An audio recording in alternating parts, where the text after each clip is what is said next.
Como siempre, todos los viernes, Guadalupe Reboredo. Bueno, vamos entonces hacia México, inmigración, crisis, y también ahí visita Donald Trump, Manuel López Obrador. Sí, vamos a hablar de un tema que está vigente desde hace años, es decir, es una problemática que ya hace varias décadas, que es muy conflictivo, todo lo que tiene que ver con la inmigración, con la cantidad de latinoamericanos que quieren llegar a Estados Unidos.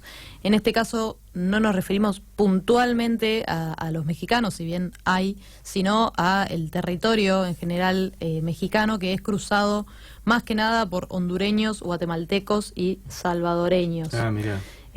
Sobre todo, es decir, es el mayor porcentaje de latinoamericanos, este triángulo norte de América Central, que pretenden llegar a Estados Unidos por diversas cuestiones que ahora vamos a desarrollar, pero digamos son personas que se ven obligadas por distintas circunstancias a irse de su casa, no es que están eligiendo un viaje de estudio, es decir, No, ya partimos de la claro, base del drama humanitario y migratorio.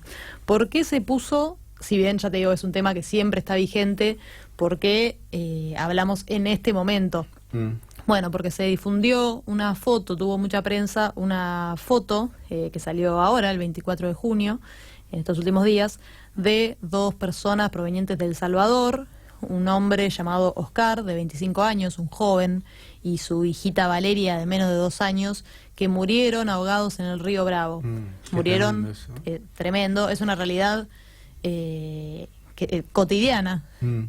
Pero bueno, gracias a esta foto de esta realidad tan tremenda, vuelve a ponerse en boga y se pone sobre relieve esta realidad. Muchos medios, sobre todo, recordaban la foto del niño sirio Aylan de 2015, ahogado en las costas turcas. Sabemos también que esa zona de Europa está muy, muy conflictada. Bueno, África, Europa, sobre todo por la guerra. Más que nada por la guerra, y esta foto que generó tanta indignación y tanta preocupación, y ahora lo vemos acá en el patio de atrás de Estados Unidos. Como te decía, la mayor cantidad de inmigrantes ilegales, porque sí, es gente que intenta sin papeles llegar a Estados Unidos,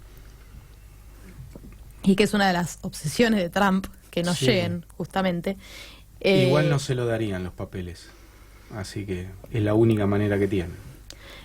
No, sin dudas, hay por supuesto instancias y demás para conseguir los papeles, pero es muy difícil. Estados Unidos además no quiere, básicamente no quiere. Hoy es algo que estamos viendo en muchos países del primer mundo, por así decirlo, que de alguna manera son responsables en gran medida de lo que pasa en la periferia y no quieren hacerse cargo de las consecuencias.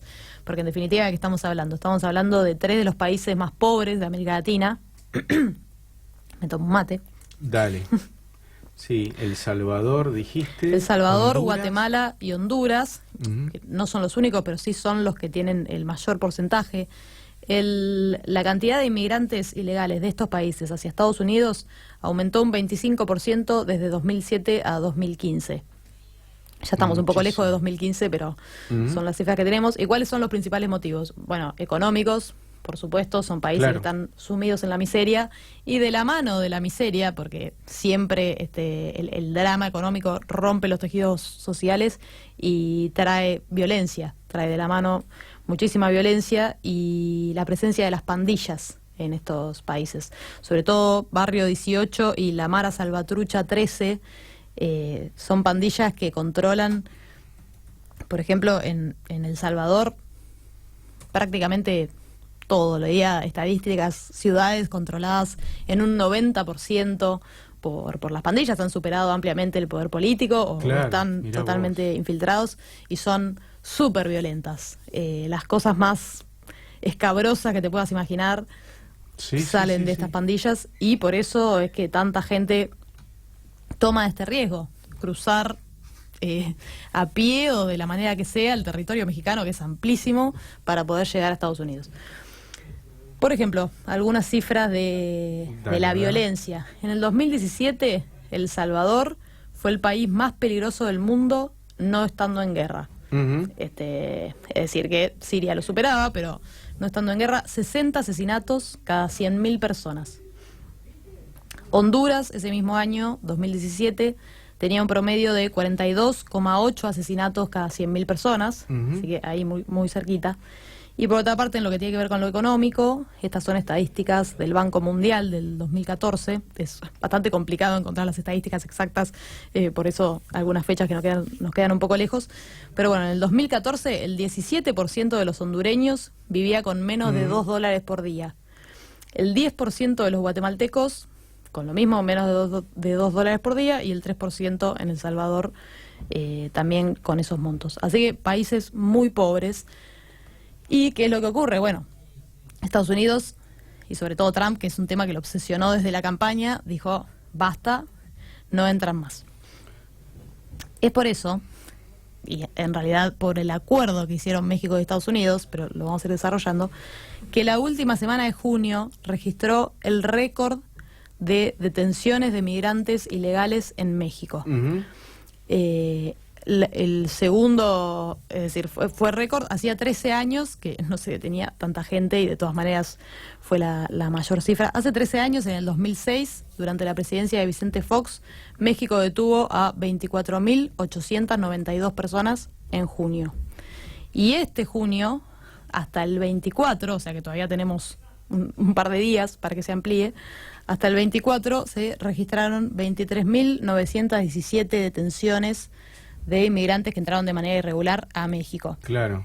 Es un poquito menos que en junio de 2006, pero porque son menos los días contados. En promedio, cuando termine el mes, ahora, van a ser más. Sobre todo, bueno, como te venía diciendo, hondureños, guatemaltecos y salvadoreños. En los 7 meses de gobierno de Andrés Manuel López Obrador, y tendríamos que profundizar un poco más en el gobierno, porque él llegó a la presidencia con aires de renovación, sí, con aires progresistas y demás. Sin embargo, hasta ahora, si bien en algunas cuestiones, como por ejemplo lo que es el registro de los desaparecidos en México, y poder, bueno, y la búsqueda de los cuerpos y demás, sí ha sido, ha atendido las necesidades de los familiares en ese sentido, pero por otra parte,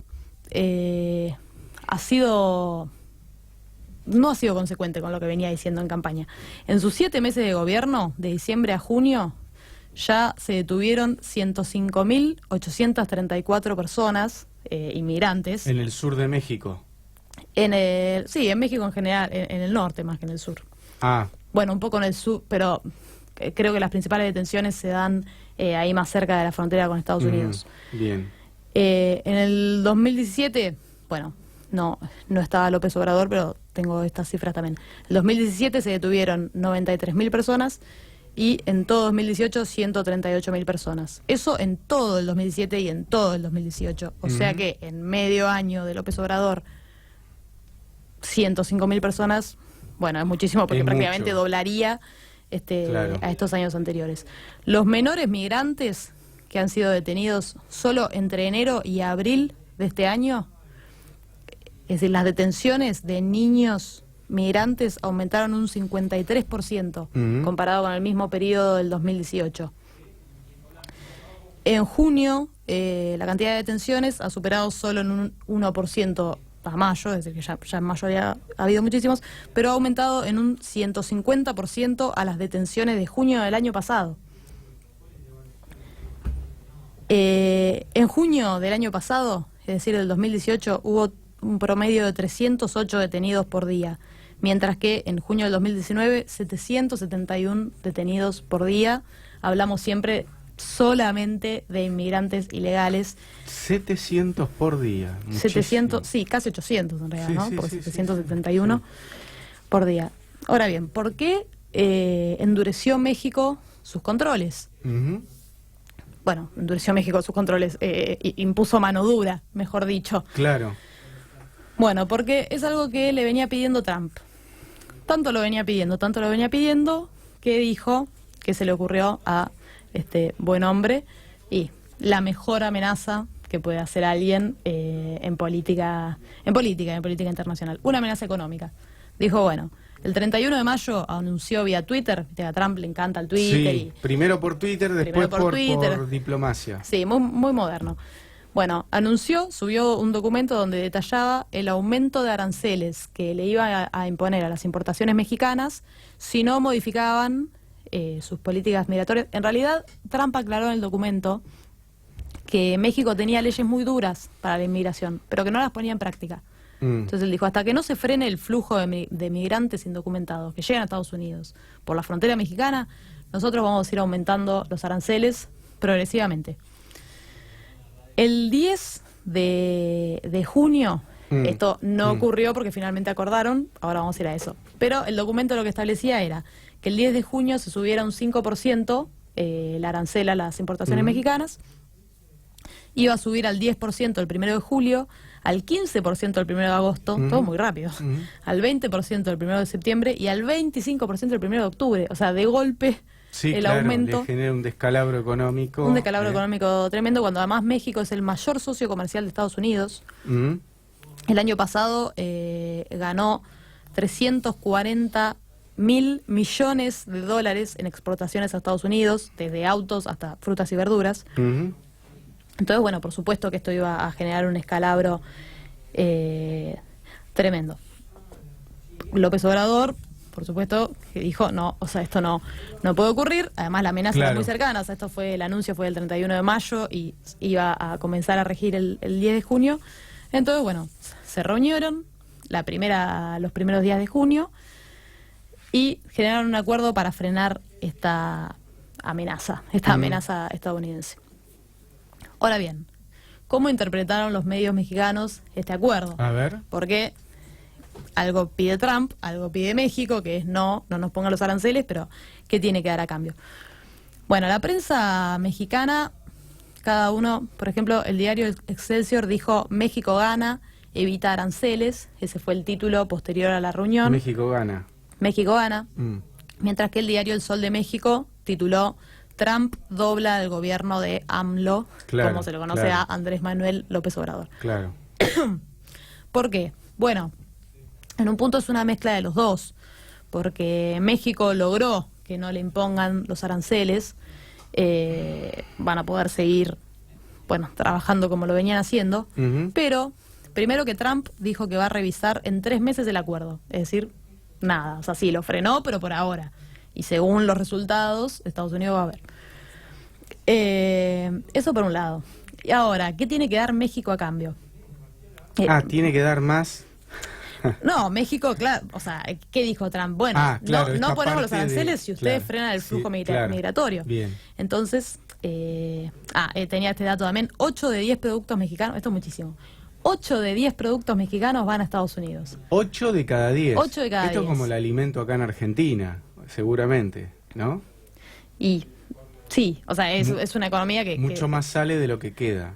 Sí, seguramente. Y además también, bueno, hay que ver, ¿no? Porque uno diría, bueno, entonces a México le está yendo bárbaro. Sin embargo, la relación es tan desigual. Pero bueno, 8 de 10 productos terminan en Estados Unidos, así que es lógico que pusieran el grito en el cielo y dijeran, tenemos que evitar esto. Ahora bien, ¿qué va a hacer México para evitar eso? Porque si las condiciones son frenar el flujo migratorio, básicamente estamos hablando de palos, de que vamos a estar hablando, de que de golpe está todo el mundo contento trabajando. No. Entonces, ¿a qué se comprometió el gobierno de López Obrador? Al despliegue, algo que ya ha efectuado, porque vimos las estadísticas de junio de este año. Desplegó 6.000 efectivos de la Guardia Nacional en la frontera con Guatemala, 26.000 soldados en la frontera norte, es decir, con Estados Unidos. Detuvo a líderes de caravanas migrantes, porque esto también, ¿no? Hay todo un negocio detrás. Que lo van es decir, trasladando, la gente que te ayuda. Sí, pues es un largo trecho del sur al norte de México, trecho, ¿no? Y necesitas un montón de cosas. Bloqueó cuentas de presuntos traficantes de indocumentados. Estos 2 últimos puntos quizás serían más, habría que contemplar, bueno, si son positivos o negativos. Igual lo de presuntos ya me llama la atención, ¿no? Porque bloqueo de presuntos traficantes, bueno, parece la justicia igual, argentina. Yo creo que en todo esto, ahí estuvo muy hábil, Trump lo pone en evidencia, más allá de que lo apriete económicamente, pero pone en evidencia que es un país donde se meten como un colador y lo pasan. Esto también lo deja mal parado a López Obrador, que siendo una persona de izquierda, vamos a ponerle, el tipo diría, bueno, sí, a mí me gustaría tener un país ordenado al cual la gente también esté segura de quién está, cómo transita, ¿no? Sí, sí, en un punto, sí, sin duda, deja en evidencia que México es mucho más tierra de nadie que Estados Unidos. Sin embargo, bueno, el remedio es peor que la enfermedad, ¿no? Claro. O sea, la verdad es que la solución fue, bueno, hay que frenar el flujo migratorio, todos adentro, imagínate, 150% más de detenciones en junio de este año que en junio del año pasado. Claro. Y si bien sigue habiendo muchísimo flujo de inmigrantes, o sea, no aumentó ese porcentaje como para que sea consecuente, sino que de golpe, mano dura. Y lo que acordaron, que en este punto sí creo que definitivamente perdió México, es en atender a solicitantes de asilo.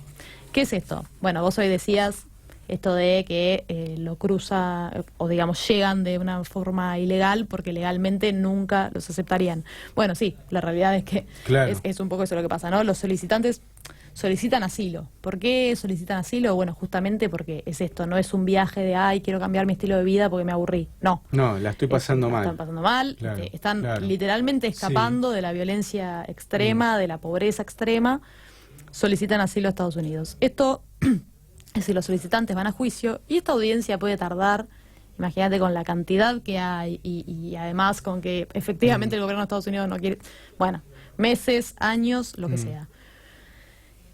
¿A qué se comprometió con este acuerdo Estados Unidos y a qué se comprometió México? Bueno, se estableció el programa Quédate en México, así se llama, que mientras estas personas estén esperando la resolución de Estados Unidos, van a poder quedarse en México. Ah, mira. Con lo cual México también ahí tiene un desafío muy grande porque es ver qué van a hacer efectivamente. Darle oferta laboral, ¿no? Sí, oferta laboral y de vivienda y demás a estas personas que bueno, que quedan acá en esta especie de limbo. De movida van a mandar 8.000 personas que están en esta situación para México. O sea, de Estados Unidos se lo van a mandar a México para que claro, o sea, que espere para esperar... que esperan en México. En ese sentido decís que pierde México. Y sí, porque pueden ser años y México entonces tiene que cargar con el problema que en realidad es de Estados Unidos, que es qué hacer con los inmigrantes. Yo